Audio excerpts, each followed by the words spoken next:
Once the aftermath of a powerful hurricane comes through, or torrential flooding, or extreme wildfires, a lot of homeowners are faced with another disaster, and that is coming to the realization that they don't have adequate homeowners insurance.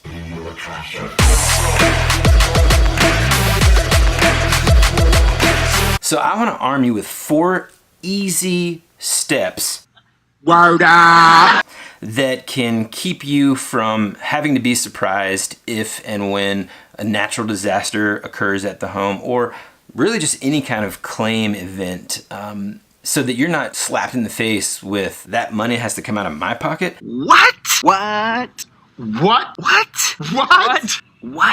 The misunderstanding and really just not knowing what your policy does or doesn't cover is really what creates, I believe, the primary reason why people don't have a good claims experience. Look, an extremely difficult and unfortunate lesson that was learned over the past year or so after so many kind of extreme hurricanes and flooding and all of that is that a lot of homeowners couldn't repair or replace the homes that they lived in with the insurance proceeds that they received. And they didn't understand until it was all too late what their insurance policies did cover, and really almost most importantly, what it didn't cover. The one thing that standard homeowners insurance policies have in common, and we've talked about it before, is that flooding or damage caused by flooding is specifically excluded on a homeowner's policy. In other words, if a flood happens and all you have is a standard homeowner's insurance policy,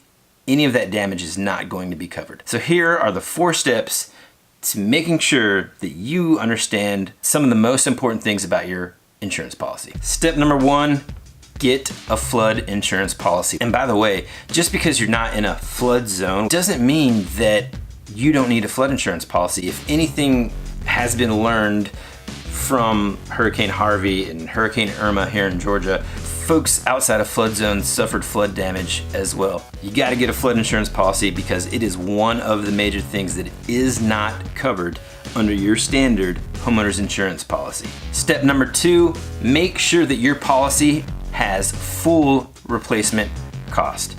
That's one of those things that kind of slaps homeowners in the face when they discover that their roof, their contents, their belongings are covered under actual cash value,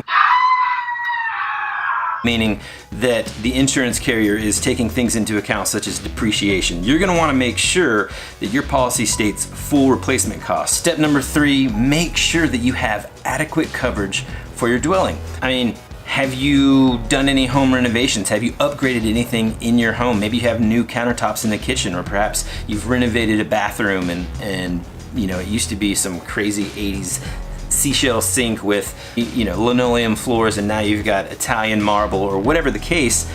That is something that your insurance agent and carrier needs to know so that they can adequately cover your home. Tip number 4 is review your current insurance policy with myself or another one of our Rhoads Group rock stars who will sit down with you over the phone or even in person to kind of go over what you have currently, regardless of if you're one of our clients or not. We want to make sure that no matter what, every single person that we talk to is adequately covered, and we've at least together uncovered any gaps in coverage that you might have and put together an action plan to fill those gaps and get you covered adequately so that your out-of-pocket potential in a claim scenario is reduced drastically. Once again, thank you so much for taking the time out of your busy life. If you're anything like us, school started back either last week or this week, and so life's a little chaotic. So I really appreciate you taking the time to watch this video.